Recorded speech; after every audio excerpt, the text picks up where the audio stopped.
Hello and welcome to Movie Film Studios, the only podcast that takes you inside the mind of two film studio executives as we unravel and then re-ravel the best that Hollywood has to offer.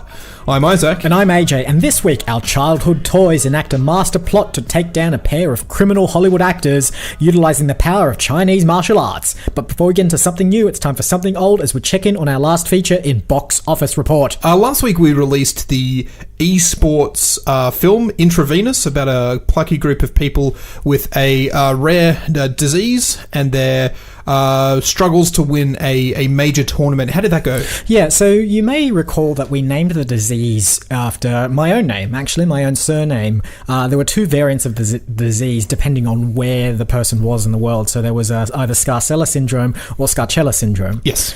We thought that given we'd named it after a producer on the film, me, there'd be no problem from legal. Like, you know, I could just sign over my name, we'd use it in the film, that's that. Well, I mean, I didn't sue, but the rest of my family did. Oh, God. So not only my family here in the country that we produce this podcast, but also my family over in the old country, over in Italy. Right. So I'm assuming your family over here sued you for the Scarcella, and the family overseas sued you for Scarcella? Yeah, that's correct. So we're facing a multitude of lawsuits coming from the entire Scarcella clan, and I have no sway over it, apparently, so... I mean, we either release this film and just hope that all the lawsuits just magically go away, or we rename it to... I mean, how are your family? Are they litigious as well? Can we name it the Williams? Williamses are very, very plentiful, but also not terribly litigious, so... Okay, so do you have an alternate way to pronounce your surname as well that we can use as the secondary form of the disease? It just doesn't work unless it's got that little sort of like... What if we call you... We'll do it the Williams and the Will.I.Ams. We definitely won't get sued. No, the Black Eyed Peas has got so much power behind them. We'll just chuck them in the soundtrack. Oh, right. That way they're producers on the film, okay, and we can use their name. That's the way these things work. To be fair, I've seen a lot of interviews with Will.I.Am, and he doesn't seem to look like he knows what's going on most of the time, so I'm sure if we give him a producing credit and a song on the soundtrack, we'll be fine. I'm pretty sure we'll get sued just for that comment. Anyway, on to this week in trailers. And first trailer for you today is Master Z or Zed, The Ip Man Legacy, directed by Wan Wu Ping and starring Max Zhang, Dave Bautista, and Li Yan. 我和叶问闭门比武，我输了。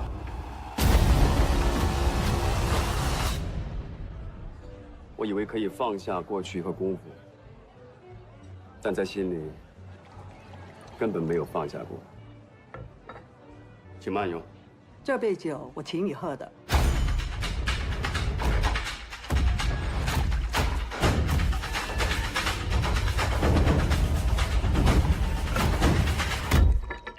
我上班不喝酒。我说可以就可以。 I don't really know what this film is about. Can I again, and I think I did this last week, apologise for putting a foreign language film, because I'm fairly sure we watching the trailers get to read the subtitles. We do, yeah. And you don't get to. And this is also a film that's jam-packed full of action sequences, which again don't really translate in an audio medium. It doesn't. It's really, I want to say well worth the watch just for the goofy-ass scene where they're trying to give each other a glass of alcohol using martial arts. Yeah. But I still think it's a bit goofy. I mean, look, there's definite skill involved in that because what they're doing is they're trying to pass a glass to each other without actually holding onto the glass and handing it to them. So they're sort of doing this weird...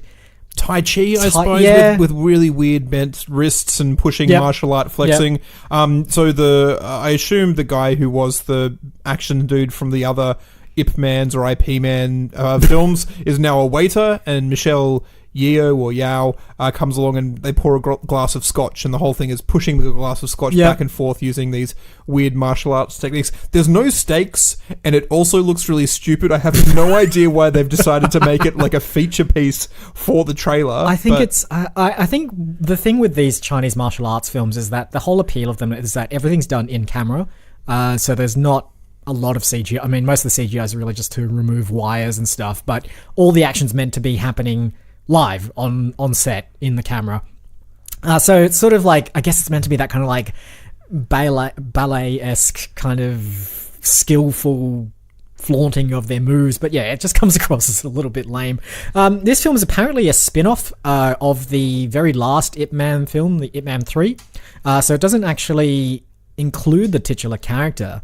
It includes characters who were defeated by Ip Man, which is apparently what that waiter guy is. Oh, so, really? Yeah, okay, yeah. I assumed he was the Ip Man. Yeah, no, he's not. He's not the Ip Man. And Dave Bautista shows up at some point to act. He's big and and burly. And I think one of the feature pieces of these Ip Mans, I don't even know, is it Ip Man or is it IP Man or is it, I couldn't tell you, is where you have the one hero taking on about 200 bad guys. Yeah. And the 200 bad guys are always dressed in like the same black suit, white shirt, black tie. Yep. And they and then he just beats them up one by one. Yep. In this sort of like massive, sort of epic, Yeah. long lasting. And I think you mentioned it as well, where all of the fighting is choreographed and repeated, and Yep. it's not done with like a series of quick cuts and edits. No. It's almost obviously the Wachowski brothers took a lot of their inspiration, or the Wachowski siblings as right. I Yep. suppose as they are now, but they're back in 1999 when they were making The Matrix.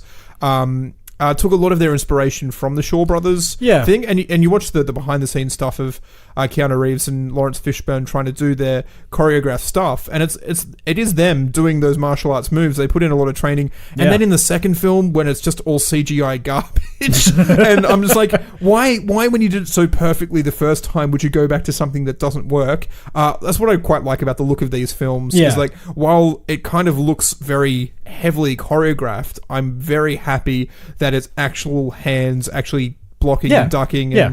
and it works quite It's nicely. nice that you mentioned The Matrix, actually, because the director of this film, Wan Wu Ping, apologies if I screwed up the name, actually did the choreography for The Matrix. Oh, really? Yeah. There you go. So there you go. Yeah, look, you're only going to go see this film for all the hardcore action. Who gives a crap about the story? Also, the very well choreographed passing a glass of scotch back and forth. That's Exactly, that's exactly. very important. Yes, indeed. All right, on to trailer number 2 for this week's episode, which is Toy Story 4, directed by Josh Cooley and starring Tom Hanks and Tim Allen. Everyone, Bonnie made a friend in class. Oh, she's already making friends. No, she literally made a new friend. I want you to meet Forky. Hi. Hello. He's a spork. Yes, yeah, I know. Forky is the most important toy to Bonnie right now. We all have to make sure nothing happens to him. Woody, we have a situation. I am not a toy. I was made for soup, salad, maybe chili, and then the trash.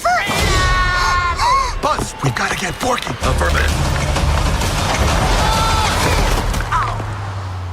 Why am I alive? You're Bonnie's toy. You are going to help create happy memories that will last for the rest of her life.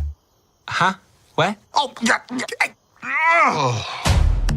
We're back in Toy World, back in the world that we thought we said goodbye to in Toy Story 3, and we're back for yet another adventure for whatever reason. You say yet another adventure. It very much feels like the same adventure. It is just the same adventure again. Favorite toy gets lost. Yep. Other toys go looking for that toy. Yep. Road trip through areas that toys shouldn't exist to find their way Yep. back home. Yep. Have to fight off other evil toys. Yep. To be fair, this feels like more of a road trip movie than the previous Toy Stories, but yeah, it's sort of hitting very similar themes to all the other Toy Story films, which is weird because, like I said, with Toy Story 3, there was a nice finality to it. There was a really, Yep. it was very tender.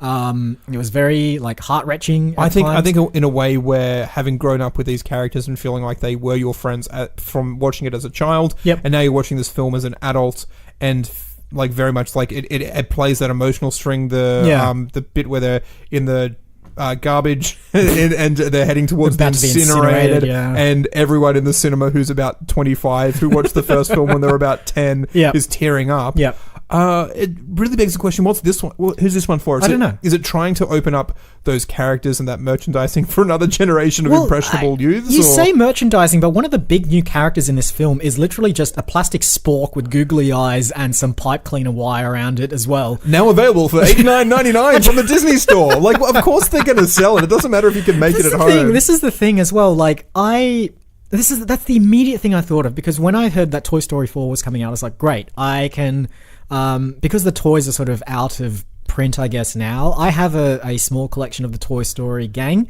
and I kind of want to have more of them. I want to have the entire Andy's bedroom Yeah. set, basically. So I was like, great, new film's coming out. That means they're going to rehash all the toys again, which means I can go out and buy them without paying a stupid amount of money on eBay. And then I see that one of the new characters is just a plastic spork with googly eyes that one of the kids has made. The kid, Bonnie from Toy Story 3, has made it, and it's come to life like all the other toys do. I'm like, how are they going to market that? Are they going to are they just going to, they're not going to just take plastic sporks and attach googly eyes to them. That means you're going to have to actually plastic cast a toy that looks like trash, which is weird, right? There's going to be plastic cast pipe cleaner arm. Yeah, that would feel. It's kind of like when the Lego Group had to make Benny the Spaceman, who has a broken helmet. But they actually had to make it broken as part of the casting of it, so they can mass produce it. And his little sort of printed on. Yeah, he's printed. Has all to faded look like it's been faded and smudged and exactly. And they did a really good job of making it look like that piece of Lego was 20 years old. But it's so weird when they have to make it out of an off-white plastic. They have to the white blocks go after about 20 years. There's an interesting point about this film as well, in that. So Bonnie makes this little spork character, voiced by Tony Hale from Arrested Development and Veep. But in it, it suggests that because she made it and because it's now a toy, it comes to life. So, I mean, does this raise questions about the magic of this world or what? Yeah, if you make anything, I suppose it's almost it's very difficult to find an internal logic in these things, because there's these great theories about Cars and Cars being the post-apocalyptic future from toys, but then you also see in Cars that some of the mosquitoes are little cars. Yeah, I know, and it's weird. It's very strange. It doesn't hold to its own internal logic. Maybe it is just the love of children playing with them that gives toys their animation. Maybe it's. But it also suggests that maybe kids have made some real weird ass toys as well. Have you seen Sid from the first film where he Frankenstein? That's true, actually. Together? Yeah, he turned one of the things was a doll's head on a Meccano spider. That's right. Yeah. Does that mean everything that you make out of Meccano is somewhat sentient, or does it have to have the doll's head on it to animate it? And that baby couldn't talk either, for whatever reason. Is it because the original toy didn't have a moving mouth, but Woody doesn't have it's so weird. Can you attach toy heads to any object and animate them? So if you're maybe we're actually looking at a Frankenstein situation, exactly, yeah, where if someone dies, then you get the head of a shop mannequin and put it on there, and you can reanimate your dead loved ones. Maybe those googly eyes came from a pre-existing toy, and the toy's soul is now inhabiting the life of this spork. Yeah. At what point, if you were to slowly remove pieces of it until it was back to being a fork, at what point does it stop being a toy and lose its animation? Exactly. Because if it maintains something of it, if she just picks up a fork and goes, I love this fork is my toy, I want to play with it. Yeah. Is that fork then sentient? Yeah. But it hasn't been given the eyes or mouth. It's almost trapped inside its own brains. I have no mouth and I must scream. See, this is what happens, Disney Pixar, when you make 4 films in a series. Internet nerds have to start asking these questions, and we demand answers. Anyway, this film will be out later this year. I'm sure that it'll get nominated for some kind of Academy Award at some point when they don't have any other animated films to give it to. On to the final trailer for this week's episode, which is Once Upon a Time in Hollywood, directed by Quentin Tarantino and starring Leonardo DiCaprio, Brad Pitt, and Margot Robbie. To my right is Bounty Law series lead and Jake Cahill himself, Rick Dalton.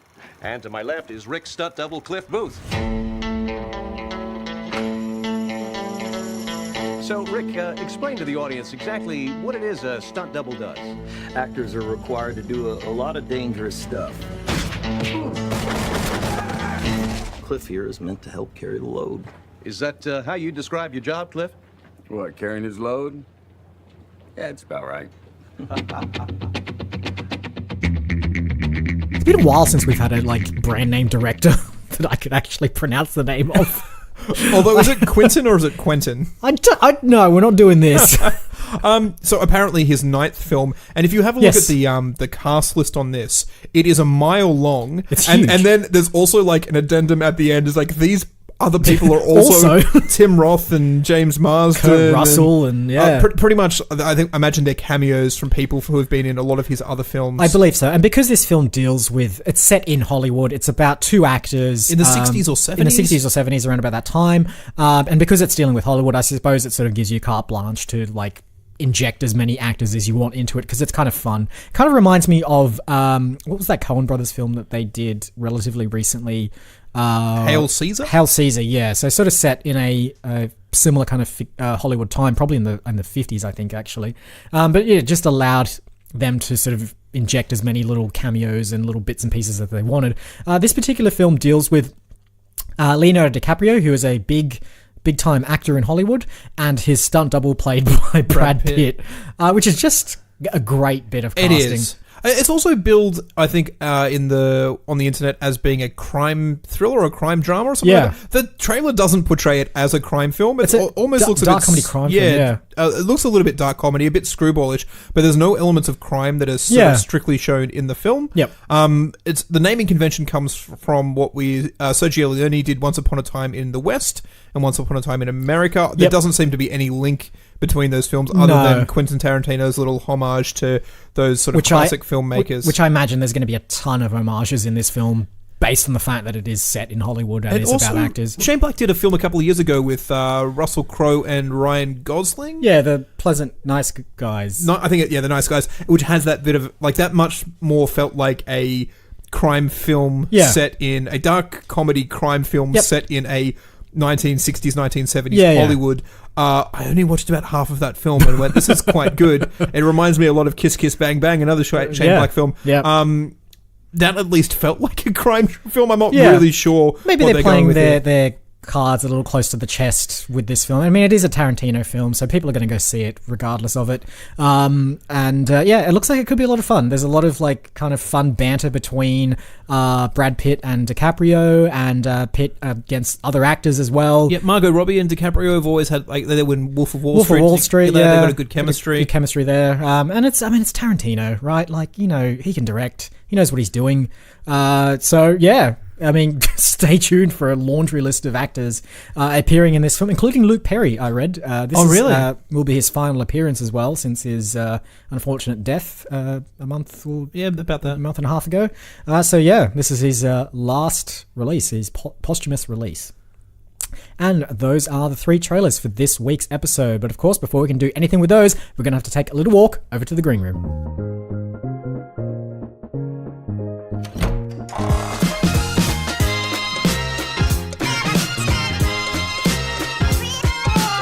Alright, here we are. Let's have a quick recap of this week's trailers. We have a Chinese martial arts film, a new film in a very long-running series.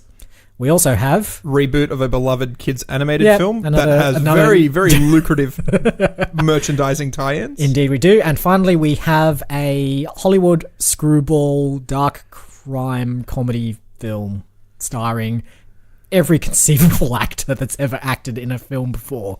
I believe that you chose last episode, so the honor goes to me. Interesting. I think I want to do a Chinese martial arts film. I'm very, very glad you said that. Great. I know very little about it. And also, in terms of like plotting, it very much seems like it's just built around a couple of big set action pieces. Yep. But we haven't really done anything quite like that before. Yep. I think that American films tend to do the big style action films with no story, but they always take themselves way too seriously. The stakes are always way too high. There's always a Liam Neeson style character who's talking about how they're going to finish you off and yada yada yada. The last one we watched was the Fast and Furious spin-off, where it's just like, oh, the bad guy has been cybernetically enhanced to be unstoppable and probably wants to take over the world's nuclear codes, and it's up to 2 people to stop them. Yeah, but I think that's what we need. I think we need a little bit of levity in our film and a little bit of like skillful grace. Yeah, but I don't think the stakes need to be that high. No, they don't. You look at something like The Karate Kid. What are the stakes on that? It's just like high school bullies in a karate tournament. There's nothing more than that, but it feels so grounded. So I also think that whatever we do, we're going to have to sort of create some great merchandising opportunities here. So I'm thinking along the lines of like a G.I. Joe style lineup of toys that have like karate chop action and all we really need to do is we have one of those Ip Man sequences where there's 100 bad guys, but instead of all being dressed in the same suit, they're all dressed in subtly different suits and all carrying subtly different weapons. And we'll do that thing that toy manufacturers really love doing right now, which is the blind box the series, collect. It's like, I already have bad guy number 54. I've actually got 13 of them, and I can't find number 98, who's the ultra rare one. It's trading cards, but now with plastic instead of a piece of cardboard. So we'll do something like that, but we'll figure out what the story is first and what these characters are before we get to the wonderful, wonderfully delicious world of merchandising. So where do we start? Do we do a one person against a oncoming army of some kind of thing, or do we want to do like more of a ragtag crew of people? Nah, one person. One person, great. I'm feeling some Scott Pilgrim-y kind of vibes. Yep. But potentially maybe they're trying to break into a building. Yep. And each level they go up in the building. Oh, great. There's just progressively more people of different types. Yep. Kind of reminds me of The Raid, I think. Wasn't that sort of set in a single building and then sort of had a very small group of people against a terrorist force of some possibly. kind? I'm also getting vibes of the Matrix, of them breaking into where Morpheus is being held. You have the lobby scene, you have him the helicopter scene. Yeah, exactly. But instead of them skipping all the levels of the elevator, they have using to a helicopter floor by floor. They have to go up and defeat them. I mean, I don't know what the justification is for like having to leave the elevator, defeat the floor, and then get back in the elevator. I think the elevator's broken. You got to take the stairs. Okay, yeah, I like it. And then at every time they get, I mean, why would they open the door though? Because that's just the way the building is. Okay, you can see the stairs. No, what we need is every time they like get to a door of one of the levels, like a Dave Bautista style hand needs to burst through the door and then throw them into the level. Does that mean we need every level we need a progressively beefier guy? Yeah, so exactly. We work our way up from like your Nicholas Hoult, who is very scrawny and thin, all the way up to your Dave Bautista types. No, what we do is we'll do a Captain America / X-Men style version of Nicholas Hoult, where he starts off scrawny on level 1. And then on level 25, it's suddenly the beast version of Nicholas Hoult. But not him actually being a beast, but we'll just do like a roided up version of him. So what's the motivation for this one lone figure trying to make their way from ground floor all the way up to I think it needs to be, if we go along the same arc that Chinese martial arts film go along, it's about honor. Okay. So maybe this is the headquarters of a particular family, like a particular, like not crime family, but like a prosperous business who's run by a singular family. And maybe like centuries ago, this family took out the ancestor of our singular person and took their idea and made this company out of it. It is very much a flashback training montage, flashback betrayal. So yeah, our singular person has basically lived in effectively poverty or like very, very menial kind of upbringing. Yep. Because they're like his or her family has really never had anything. Like they've always been a bit poor. They've always been a bit peasanty. And their So you're going very historic. I feel as though you're saying peasanty in a way where it's like a feudal village. And in my head, obviously, this skyscrapery thing is very much But it's just like they've had a history of this. I kind of feel as though these revenge films need to be a bit more personal. Yeah. I think this child needs to have witnessed the father being killed. Yep. At a young age. Yep. And the person who killed, like I imagine a business partner, killed said business partner to take over the company. That's right, yeah. There's kind of a similar plot in Ocean's 13 without the killing part of it where, one of the guys takes over the other one and kicks them out of the deal. I think that works. So this person has then grown up? Yeah, this is, I don't know, 12 years later, 12 years of kung fu training. Maybe I'd say 8 when they see their parents getting killed, and then 20 when they take on this Herculean task of... defeating all of the different bad guys on all the different levels. So what that person then needs is they need a Mr. Miyagi style character who either informs them of the history and trains them to do something about it, or just sort of inadvertently gives them the impetus to take on this huge challenge. I kind of feel like this is feeling a very Kill Bill. Yep. So obviously we touched on Tarantino this week. Yep. One of the things I really disliked about Kill Bill was the Pai Mei character, which she went off and did the training montage. Yep. Because I think in the cinema where I watched it, everyone laughed at that character. Yep. And having spent a lot of time in Singapore and actually watching Shaw Brothers films in Shaw Brothers cinemas in Singapore, I'm like, you're like, they're actually quite serious. This is not a comedy. Yeah. You're laughing at things that shouldn't be funny. I feel as though like the Australian audience as being insensitive. It's a cultural difference. Yeah. Okay, that's fine. So we'll do something like that then. So they go off and do a montage sequence of them training. Maybe they're not training specifically for this building, but maybe the person that's training them at the end of their training says, "Do you know why I've trained you for this?" Ooh. And then they reveal the hidden family secret, and then they're just like, "Okay, off you go." Is there some sort of like military, like are they being trained for special ops, and then they go, "Hey, all this military training that you've given me, I'm not going to use it to be in the military. I'm going to go use it to seek revenge." Or because I really like the idea of like, there's interesting martial arts stylistic fighting where it is very physical, hand to hand. You have like swords, you have ranged weapons, then you have ballistics, and you can have guns, you can have assault rifles. You get sort of start blending in the John Wick style of stuff with the Shaw Brothers style of stuff with the Kill Bill sort of style of stuff. And I like it. Potentially each level that you go up, it changes quite a lot. Oh yeah, so I like that. So that like we are testing every set of their skills on each level. So like it's kind of like a video game, I guess. Like you learn a particular skill, and then you have to use just that skill. It's like Zelda, right? Like anytime you get an item in Zelda, you always end up using that item in the next dungeon because all the puzzles are designed around that one item that you just got. Do you ever play the game Superhot? I know it, but I haven't. There's a the mechanic in Superhot is that time stops so long as you're not moving. So if you freeze, you can then sort of take a look at your surroundings and decide what you want to do next. And then as you start moving, the bullets start moving, so you have a chance of dodging bullets and targeting your opponents and stuff like that. And it very much has that level of the first couple of levels are just learning how to crack people across that, like, and I say people, these are legitimately like just sort of like red mannequin style things. You crack them across the head, and then the next level up you get a baseball bat. The next level up you learn how to pick up wine bottles, and then you get swords, and then you get guns. Yeah, this is great. I quite like that, and we can even use like because bullet time was that big sort of stylistic feature in the Matrix, and even before that. Maybe we do that thing where it's a very, very rough approximation of a video game. And we call the film Superhot.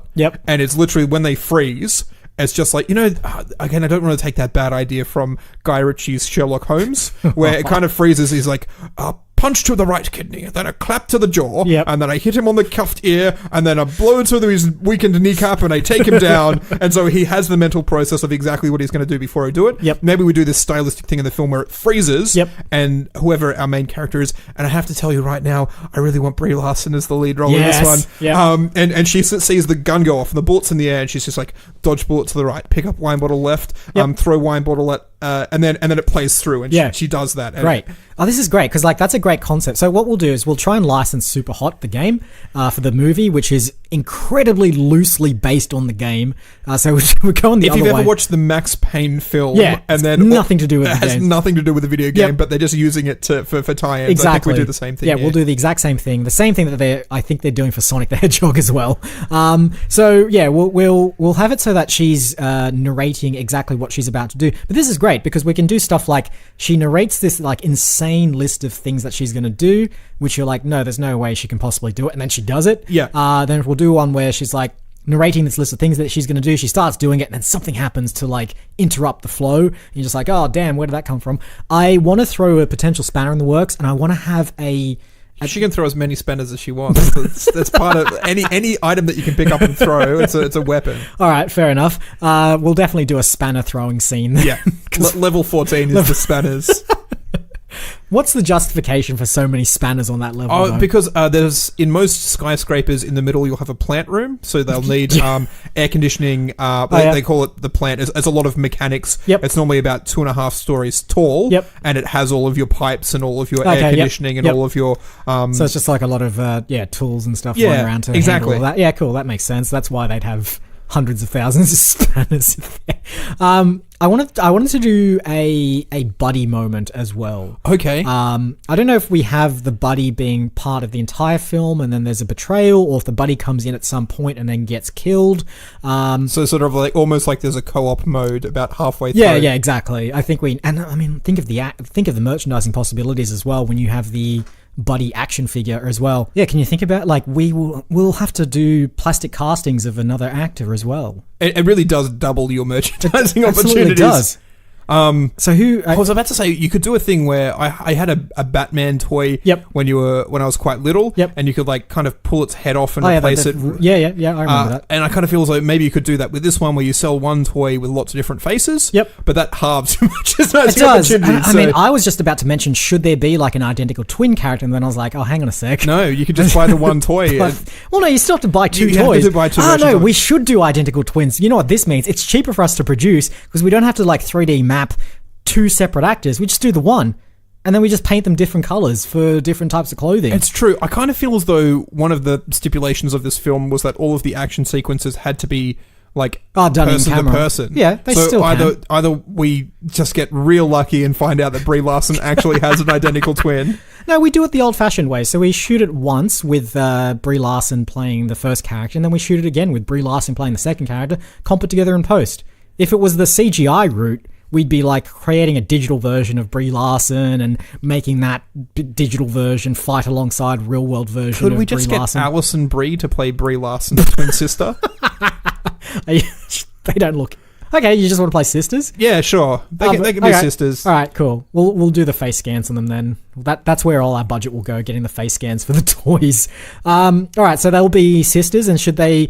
Maybe she should just be on one of the levels. Yes. And it's just like a surprise twist that at like level 15, it's like a mini boss. Yeah, is she fighting against them? I would have thought that maybe initially, so on level, like, let's say there's 30 levels. Meets her on level 15. And she's just like, oh, you're coming in here just all gung-ho beating people up. I've been trying to infiltrate this company. Okay, so she's been stealthing her way in there. And they're like, okay, well, screw this, let's beat our way together. And then at some point later on, there's a twist where Alison Brie is actually loyal to the company and they have to fight each other. Yeah, I like that. So maybe, so she hasn't been... We find out that she hasn't actually been stealthing her way through the building. She's been using, like, cheats to get around the building. Oh, right. Like warp pipes, basically. Yeah, the blueprints with the hidden fire escapes. Yeah, exactly. And she's just pretending that she's stealthing through the building when her plan goes awry because her sister turns up on the same level that she's on. But really, she's an employee of that company. She's executive management. She was, originally I'm going to come in and come in from the inside. In fact, now I've been turned by the person who killed our father, Ken Watanabe. So Ken Watanabe is the person in charge of the company? No, there's Alison Brie and Brie Larson's father. Okay. I think that Alison Brie is actually adopted as well. Oh, so what? But adopted daughter of the person. Exactly. Right. Yeah. Okay. This is very Hong Kong film. Yeah, exactly. Lots of twists. It actually feels more like Final Fantasy, where everyone has their own sort of secret and twisted backstories. This company basically, when Alison Brie was a child, a very young child, they implanted the plan for her to infiltrate the other family. Brie Larson's family. Yes. So she's been playing this role for like decades now. And then finally, when they meet in the building for the first time, the plan is busted, and she has to get out of her sleeper agent role and take on. So it's sister against sister. I think that is not the penultimate, the ultimate, the very final thing. Yeah, she gets to the top level and expects to find the boss, whoever head honcho. But that boss has actually been dead. Yeah, for 5 years, and the company has been run by Alison Brie that entire time, and no one knows because no one's been up to the top level. Yeah, exactly. And I suppose that also is the impetus for Brie Larson trying to break in. She's like, this guy hasn't been seen in public for 5 years. Yeah. He only ever lives in the top penthouse suite of his impenetrable fortress skyscraper. I have to get up there to finally beat him. She gets up, he's already dead, and Alison Brie's been double crossing the whole time. And the person that runs the company is definitely Chow Yun-fat. Okay, yep, sure. But obviously he doesn't appear in the film because he's dead. No, he does. He appear. He appears in the back sequences. He appears. So there's always news conferences. There's always articles and stuff about this company because the company in the story itself has CGI'd him. So they're putting up the appearance that he's still alive, still running the company, but he's been dead for 5 years. Yeah. So he's Chow Yun-fat's still in the film. We'll still cast him, we'll still shoot footage of him, but the story goes that he's actually already dead, and they're just using fictitious footage of him to suggest that he is still alive and running the company. I think, and the great part about that is, a la Star Wars, we can still make action figures of a character that's going to be dead in a few films anyway. We'll definitely 3D scan Chow Yun-fat. Should we scan Ken Watanabe as well? Yeah, sure. Will he make a good action figure? I don't know. I think, because we only really see him in the flashbacks. Yeah. Because we'll definitely do it. Yeah. He'll definitely be in the blind box.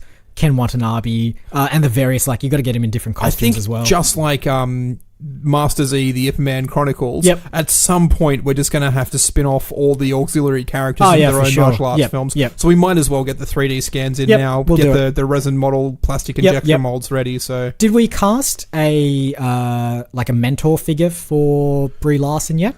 No, we haven't really sort of touched on that a little bit.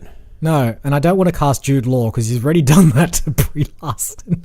But who should be? Is it Robbie Downey Jr. then? Does he teach the Sherlock? I don't think he should be in this film. No, I don't want him in this film. Who else? So there's a couple of ways we can go here. What about? What about Michelle Yeoh? Why not? Yeah. She's in Ip Man apparently. She has the history of Crouching Tigers and James Bonding with Tomorrow's the Never the World's and Never Lies Enough. Yep, it definitely doesn't lie enough. So I think she'd be great as a kind of mentor figure to Brie Larson. Sure. Should she have what's her actual, does she have any more connection to, she can't just be a random mentor. Yeah, no, she's actually Alison Brie's mum. Okay, so she's defected from the other family. Yeah, she used to be married to Chow Yun-fat. Yep. They had Alison Brie as a child. Yep.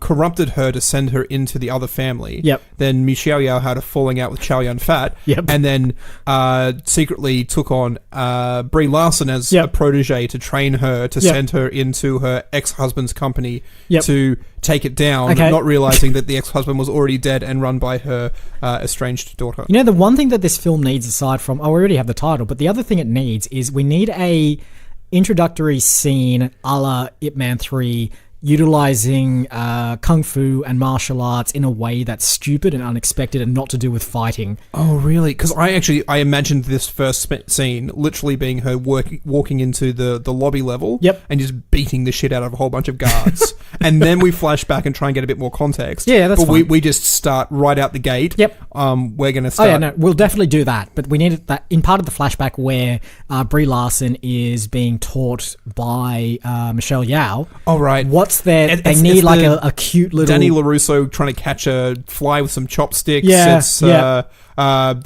is no spoon kind of it's not martial arts, but it's all about it's definitely related. Yeah. It's definitely about utilizing the grace of movement. I think in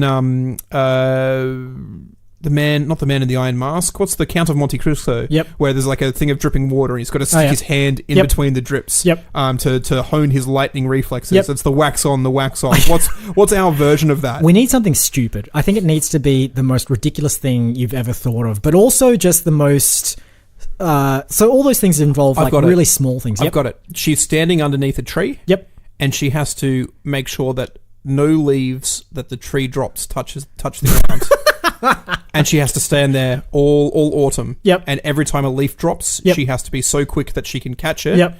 And make sure that it, and she's like, whenever you are so skilled that none of the leaves from this tree touch the ground, then you are ready. Yep. And so every autumn for 12 years, she stands underneath, and then gradually she's like, the first autumn, the first leaf touches the ground, and she's just like, oh, I failed. And the next autumn, less leaves until the final autumn, you just see the tree is empty of leaves. Yeah, and she's holding a huge pile of leaves. Yeah, maybe. I'm not sure what she does with them, but maybe she stacks them in a pile of these are the leaves that I caught, and these are the leaves I didn't catch. Okay. And Michelle Yeoh's just like, now you're ready. Now you're ready to take this on. Yep. I think what will happen is the last leaf will fall. It's all she's on a hill, nothing around her. Yep. It's just a green grassy plain. It's a big old tree with the classic maple leaf style leaves. Last leaf falls. The camera just sort of turns, it's sort of showing her face, and it just turns to the left, and Michelle Yeoh's just there. She's just come out of nowhere, and she's just like, now you are ready. Yep. And then we fade back into level 4 or 5 of the building, and she's kicking an ass. And then whatever she's doing at that point, I think she's probably juggling, maybe people are throwing knives at her or something, and then she's just catching them out of the air. So we sort of make a nice symbolic link between catching leaves and catching knives, because they're pretty much the same thing. Maybe we even do it as so far as there's some very important documents that she's got to retrieve. Oh, yep. And maybe someone's throwing them in the air. Yeah, in the air. She's just grabbing them, and then as she's grabbing them, she's also killing lots of people. Yeah, I like with it. Various Perfect. weapons, and we'll do it in slow-mo. Absolutely. Yeah. No, I mean, it's only in slow-mo when she's not moving and she's thinking. That's true. And then as she moves forward, it speeds up. Great. That's it. I think that's a wrap on Superhot. And we don't even need to cast, and we don't even this is great. Name the film. It's much better when we do it all halfway through. All we need is to get the rights to the video game. I think that's going to be quite easy. I'm fairly sure like the video game was made like over the course of like a weekend. There's like these things that they go to where it's like the initial coding version marathons. Of it was, And it's just like, oh, what can you churn out in like 48 hours of coding? Yep. And they came up with Superhot. So I'm fairly sure the guys that not that attached to it, they'd be Probably happy for us to make a film about Never it. mind the fact that game made a lot of money. Yeah, it's actually really good. It's a very, very fun game for something that has very, very simple mechanics. Yeah, and the film tie-in will be as well. And then we'll do the game of the film of the game. Yeah. All right. That's a wrap on Superhot. Housekeeping as per usual, we are online at moviefilmstudios.net, where you can find all of our previous episodes, our bios, and the database of films that we've made on this podcast. Search Facebook and Instagram for Movie Film Studios and join the community. We post emoji, translation, and anagram clues as to the trailers we've watched in upcoming episodes. Congratulations if you recognize that the emoji of a teddy bear in a storybook was Toy Story. Yep. I'm actually not 100% sure because the emoji for toy on the iPhone is a little teddy bear, but it has a habit of changing whenever you look at it on different devices. So Facebook will have a subtly different thing. Yeah. Who knows what will actually happen to that emoji when it gets posted up. The translate clue, if you punched in droa al tromeuen coed kelin into Google Translate, you would have found that it was Welsh for time and time again in holly trees, which is obviously Once Upon a Time in Hollywood. And amazingly, Champs Teeter is, of course, Master Zed, the Ip Man Chronicles. Or was it the Ip Man Chronicles? Sure. Yeah, good enough. Something about Ip Man. Anyway, congratulations to anyone that figured out those clues.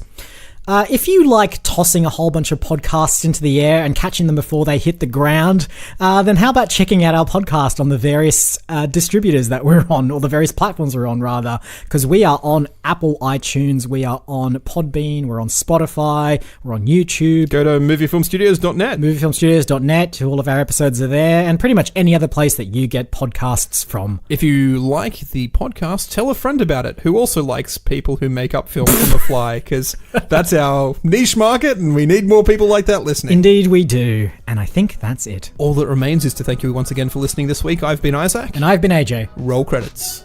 Watch me